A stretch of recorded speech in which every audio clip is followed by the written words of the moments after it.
I'm Janice Dean. I'm Brett Baer. I'm Martha McCallum, and this is the Fox News Rundown.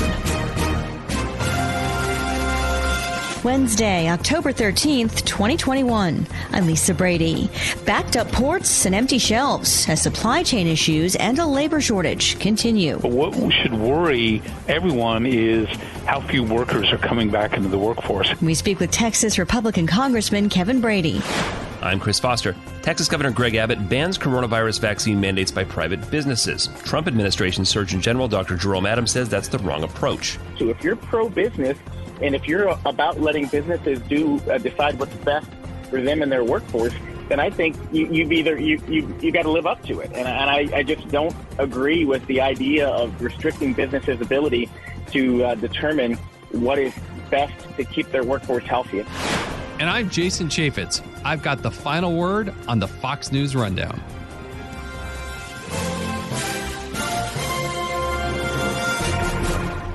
An issue becoming more obvious to millions of Americans is on President Biden's agenda today. The empty spaces on store shelves and the supply chain bottlenecks causing it. In California alone, dozens of container ships are waiting for entry to the ports of Los Angeles and Long Beach. Fox's William Lajeunesse is there. Some of these ships are taking 2 to 3 weeks to get into L.A. Harbor to offload their stuff. And then over here, you have trucking problems, right? They tried to go 24/7 here in Long Beach, and there weren't any drivers to pick up the stuff. Now the White House is set to announce an expansion of 24/7 operations to the Port of L.A. with a commitment from Walmart, FedEx, and UPS to work around the clock as well, sending a message it's time for the rest of the goods chain to do it too.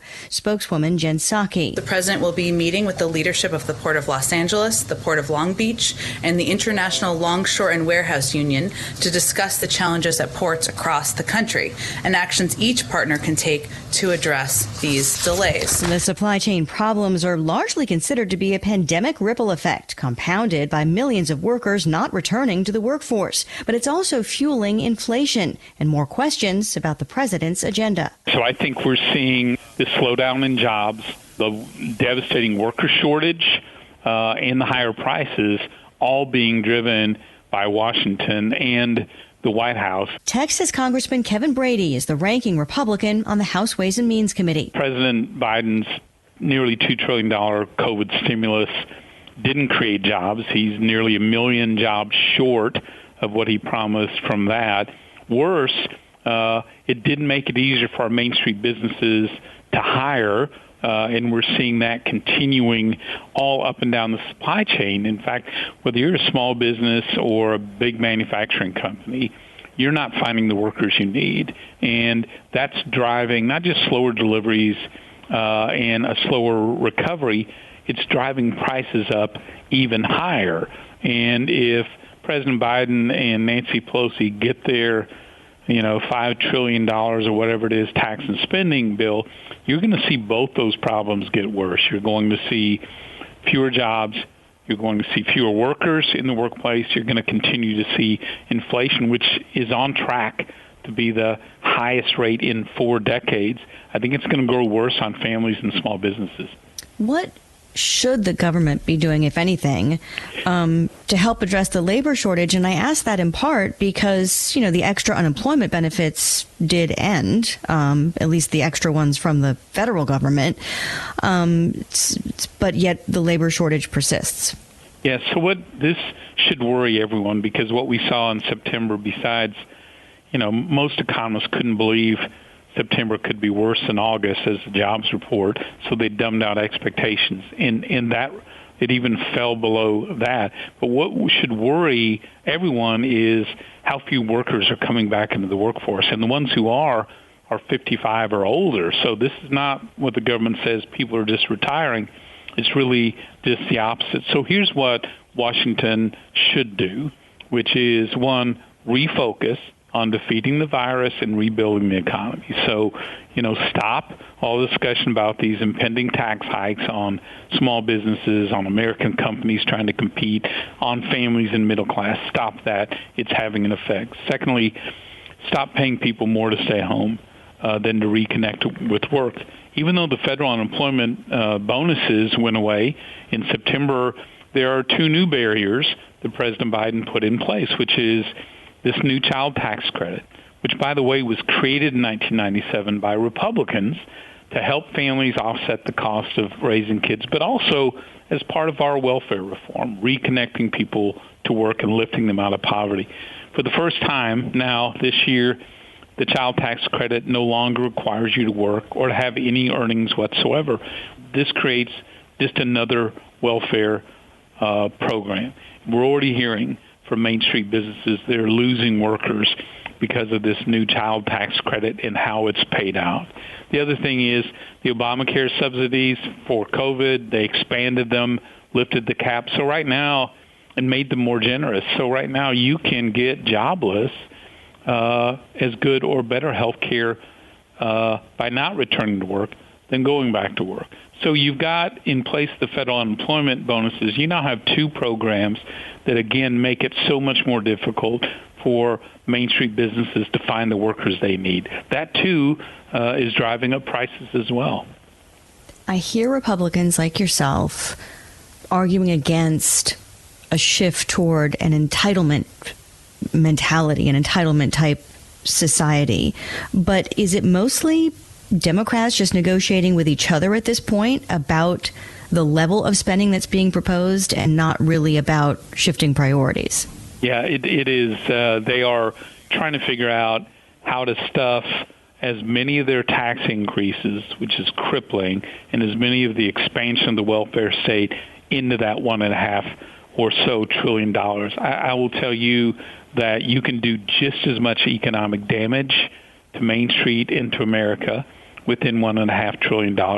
You can plant the seeds on these welfare and entitlement programs that grow into massive forests in the future that we can never afford to pay for within that smaller package. So Republicans don't have the votes to stop this by ourselves, but we are focusing and leading an effort to convince moderate Democrats in the House to step up to stop these tax increases in spending programs that drive up inflation. You know, we convinced two House Democrats to do that in committees. We only need 3 to stop this bill in the House. You know, the question is, are there moderate Democrats left who will step up for their local small businesses, defend American jobs, and say no to this spending? We're going to continue to focus to try to stop this in the House. Is there any amount of spending on the so-called human infrastructure side, the president's social agenda, that you would consider supporting? You know, going through that 2,400 pages, it's been difficult for me to find programs that are such a high priority that you would raise taxes to pay for them. I haven't seen any in there. And in truth, I think they work against lifting Americans out of poverty in the long term. We saw this under Republican tax reform and President Trump by lowering our taxes and redesigning our code so America could compete and win anywhere in the world. What we saw, you know, a year after it was in place, 2019, we saw households, families, they gained more in their family budget, higher paychecks in 1 year than in all 8 years under President Obama. So we know the solution to some of the biggest problems of lifting people out of poverty don't come from government checks that never end. They come from good job opportunities and rising paychecks. Are you at all concerned, though, that kind of Republican message isn't as easy as a sell, maybe to the American public as, but everybody should have universal pre-K? Yeah.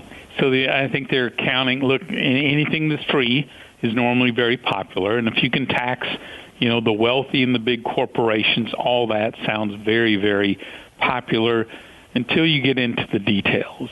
And then when you realize that this drives U.S. jobs overseas and raise taxes on middle-class Americans, when people start to understand that this welfare state is something that will hurt Americans going forward, you know, and especially if kids don't see their parents working, you change the whole foundation of the United States.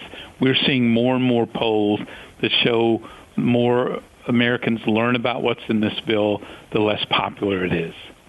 Your home state, Texas, remains on the front lines of the migrant surge that continues. Do you hear from constituents about that, or are they more concerned with how much they're paying for gasoline right now? All of the above. It is. We've never seen anything like this in our lifetime, and it is getting worse, not better. And that, as a state, as a border state, our communities pay a pretty steep price in illegal drug activity. We see it in sex trafficking. Houston region, regrettably, is the number one sex trafficking region in the country. We're seeing it with criminal gangs, property damage, all of that in a state like ours. So, yeah, Texans are laser focused on that because we take the brunt of it. But the other point, too, yeah, look, inflation, as I said, on track to be the highest in 40 years. We're seeing this in every aspect of families' lives. I noticed a new study just a few days old shows that because inflation is so high, an average family, like a teacher, salary, is paying an extra cell phone bill a month, or an extra utility bill a month, or an extra cable bill a month, just because of the inflation that they've seen since President Biden has taken office. So, and I'm convinced the new spending and taxing will make that worse for families. We're heading toward what feels like kind of an uncertain holiday season again, even as COVID cases finally start to come down from the Delta surge. What do you say to constituents or anyone who are worried about the direction of the country right now? There is a reason President Biden has lost America's confidence in the economy, in his handling of the border, of the surrender to the Taliban in Afghanistan, and this overall the competency of this White House. And it's because the decisions he's making and the issues he's ignoring. I think this is going to lead to a very strong Republican majority in the House elections next November, and perhaps in the Senate as well. Americans, this is not what they were sold on last election. I noticed about 1 out of every 5 voters who voted for President Biden now regret that decision. And in Washington, I'll just tell you, I've never seen a more partisan White House that refuses to work together on any issue for the American people. And it's not what the president stood up and talked about as he was sworn in. So, yeah, there are a lot of red flags. That's why I think there are moderate Democrats in the House who understand now they are on their own. The president's not backing them. Speaker Pelosi not backing them. The liberal progressives aren't backing them. That's why I think we have a chance at defeating this massive tax and spending bill, because what few moderate Democrats are left understand they won't be returning if they vote for that massive bill. Texas Republican Congressman Kevin Brady, thanks very much for your time. Thank you, Lisa. Take care.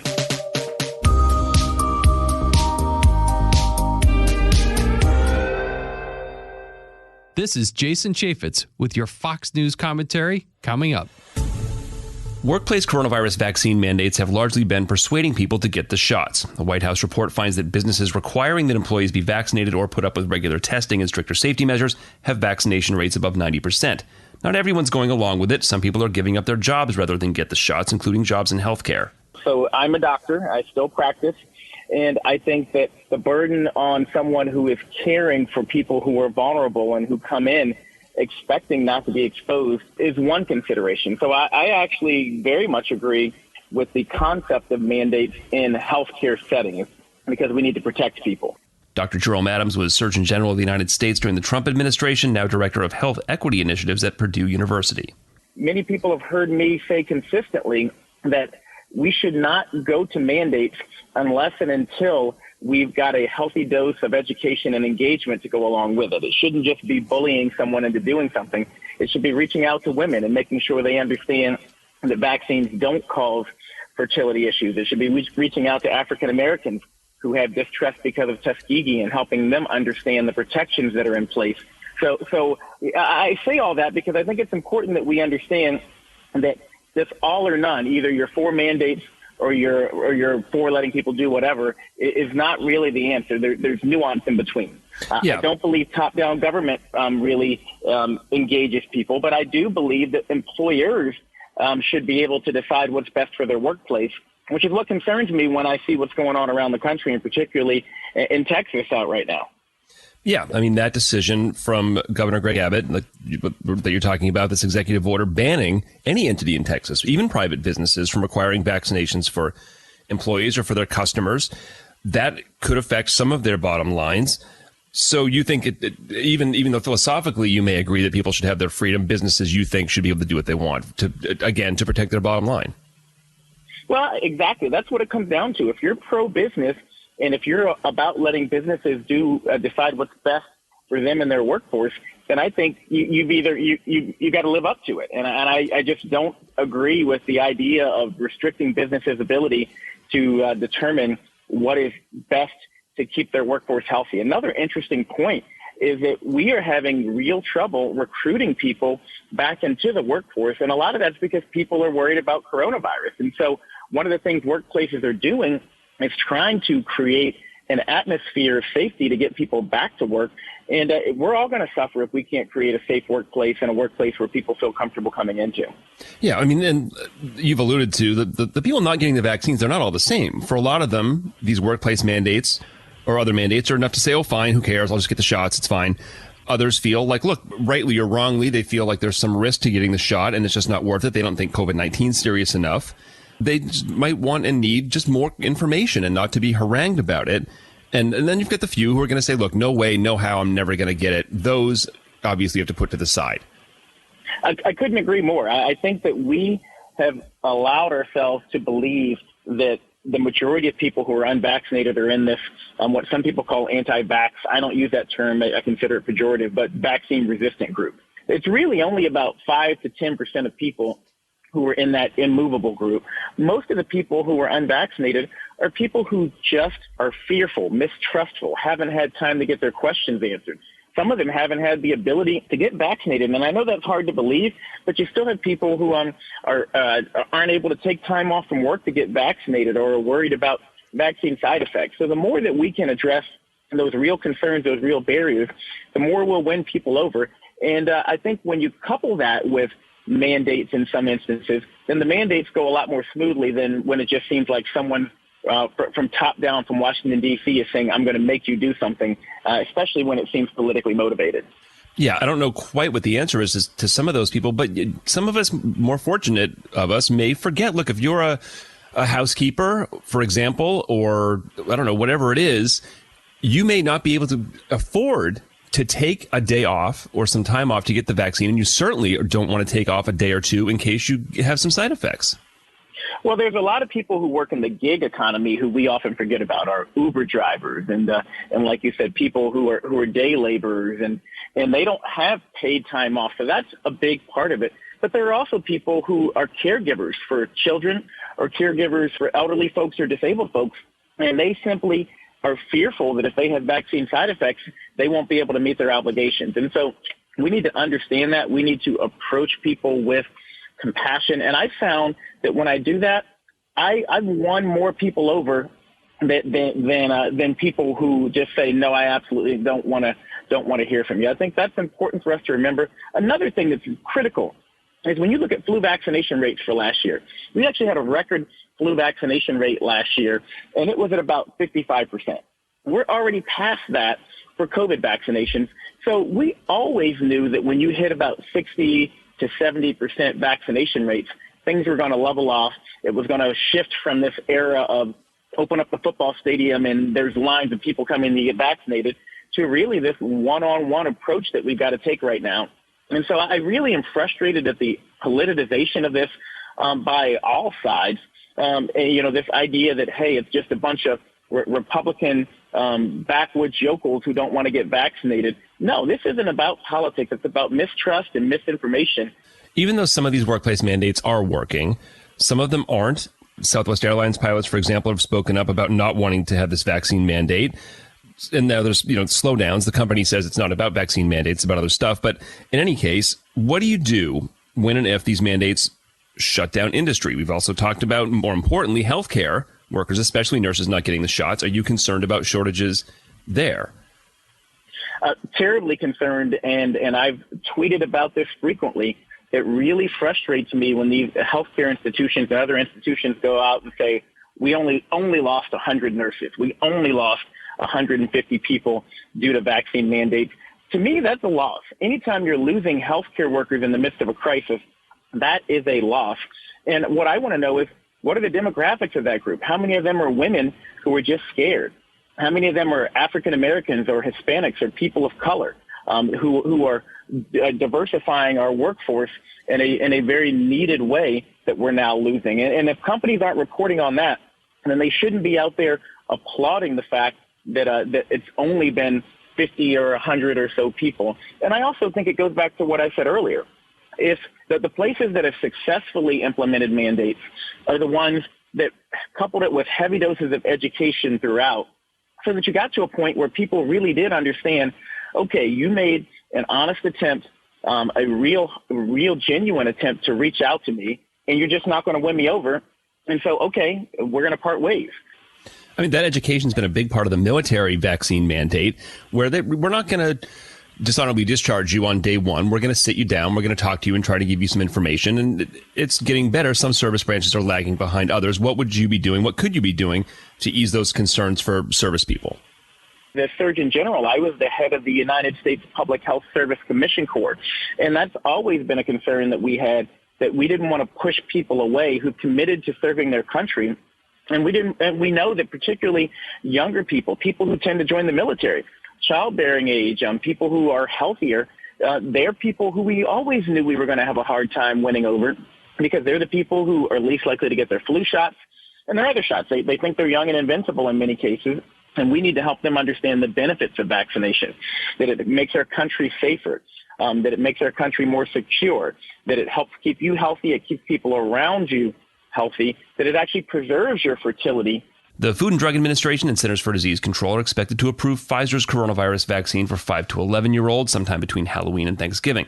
Some kids that age do get sick from COVID-19, and hospitalization rates have gone up, especially in states with lower vaccination rates since school started. 666 kids under the age of 18 have died of COVID since the start of the pandemic, according to the Centers for Disease Control, but most cases are mild or asymptomatic. And the data shows even unvaccinated kids are less at risk for serious COVID-19 infection than a vaccinated 70-year-old, for example. We need to understand that kids don't exist in a bubble. They exist around other adults. They exist around teachers. And we're hearing just horrible, horrible statistics from around the country, from places like Florida, of the number of teachers who've died. And you can't have a class if your teachers are being exposed and infected. And so once again, we have to understand that you get kids vaccinated, number one, because we can never predict who's going to be that 1 in 1,000, and you never want it to be your kid. I mean, most kids who ride a bicycle don't die, but I still think it's appropriate for them to wear a helmet. Most kids who ride in a car don't die in car wrecks, but it's appropriate for them to wear seatbelts. It's appropriate because we don't know who's going to be that person. But that said, we also know that these kids are the major vectors right now of spreading the virus and causing us to have to close schools down, keep communities closed. So there are social benefits to everyone in addition to the individual benefits. And it's why I'm going to get my daughter vaccinated, my 11-year-old. My 15 and 17-year-olds already are. But as soon as I'm eligible, I'm a doctor. I've looked at the facts. I'm going to get my daughter vaxxed to keep her safe and to keep our community open. Dr. Adams, one more question for you. As we move forward into this phase of people are always going to get sick with this, people are always going to die of this, but we're just going to have to learn to live with it. We're not going to have hospitals crammed. When and how does it start looking like normal, even when this acceptance comes? When are kids not going to wear masks in school? When are we not going to wear masks on planes anymore? Or is it just going to be case by case forever as hotspots pop up? Well, I'm actually optimistic. I am optimistic because between this Delta surge, which unfortunately has taken a lot of lives, and the increasing vaccination rates, ever-increasing vaccination rates, I think we are getting to a degree of herd immunity in many places that will allow this to become more like the flu. And what do I mean there? I mean that most people who get it will have a mild cold. They'll feel crappy for a little bit, but they'll be okay. We are, I think, getting there. And what we need to do is concentrate on getting the rest of the world vaccinated so that we don't get a variant that pops up and comes back over here. But I honestly do think that by early next year, we're going to start to see things returning to much more normalcy. And in many cases around the country, like I said, you see football games packed, you see concerts. People are getting back to normal, and they're getting back to normal because they're vaccinated. We're getting the herd immunity. Things are returning to what we would like them to be.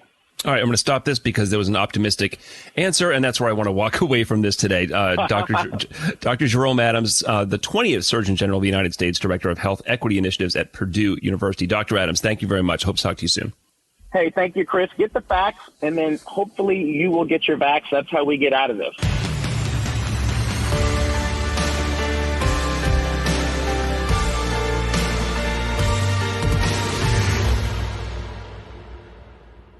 Did you hear the news? Now you can. With instant updates from Fox News for Amazon Alexa. Just say, Alexa, play news from Fox. In Fox News. It's the latest when you need it, on demand from Fox News and Amazon Alexa.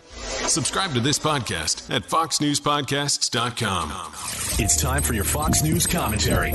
Jason Chaffetz. What's on your mind? As the natural consequences of bad public policy continue their inevitable assault on the American economy, Democrats with national ambitions are going to be increasingly reluctant to let voters pin Joe Biden's tail on their donkey.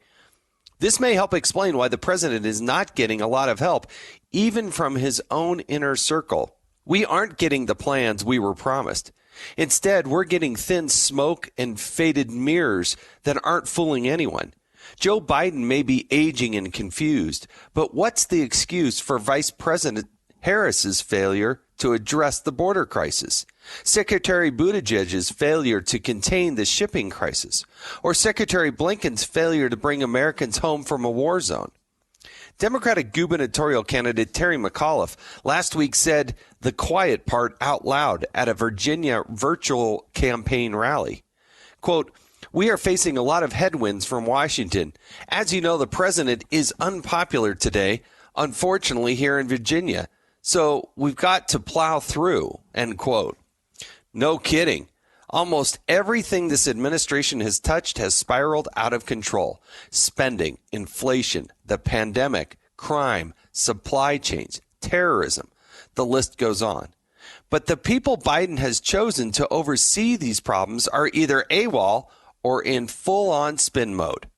We can't afford to let Biden's hand-picked inner circle distance themselves from the disastrous presidency they enabled. Take Vice President Kamala Harris. She was supposed to be a safe pick, someone the president could count on to lobby her Senate colleagues and get deals done. Where has she been during the Democrats' failing attempts to ram through their progressive spending wish list? Absent. Polls show the Biden-Harris administration policies on crime, immigration, energy, and terrorism are deeply unpopular and more likely to be seen as destroying America than saving it. Meanwhile, as container ships line up at our ports, goods sit on docks undelivered, and the trucking industry experiences a historic labor shortage, Transportation Secretary Pete Buttigieg has been curiously silent, as Fox's Martha McCallum recently noted. Where is the rest of Joe Biden's support team? It's as if people on Biden's team are seeing the carnage of his policies and saying to themselves, "You won't pin this on me." It seems there is no donkey in the Democratic Party who wants to be pinned with the unpopular outcomes of this president's policies. I'm Jason Chaffetz, Fox News contributor, a distinguished fellow for the Government Accountability Institute, and the host of the Jason in the House podcast. You've been listening to the Fox News Rundown. Stay up to date by subscribing to this podcast at foxnewspodcasts.com. And for up-to-the-minute news, go to foxnews.com. I'm Guy Benson. Join me weekdays at 3 p.m. Eastern as we break down the biggest stories of the day with some of the biggest newsmakers and guests. Listen live on the Fox News app or get the free podcast at GuyBensonShow.com. Love Fox News? Click the subscribe button to get more of the news and opinion you trust. And click the Fox News Rundown playlist for the latest episodes.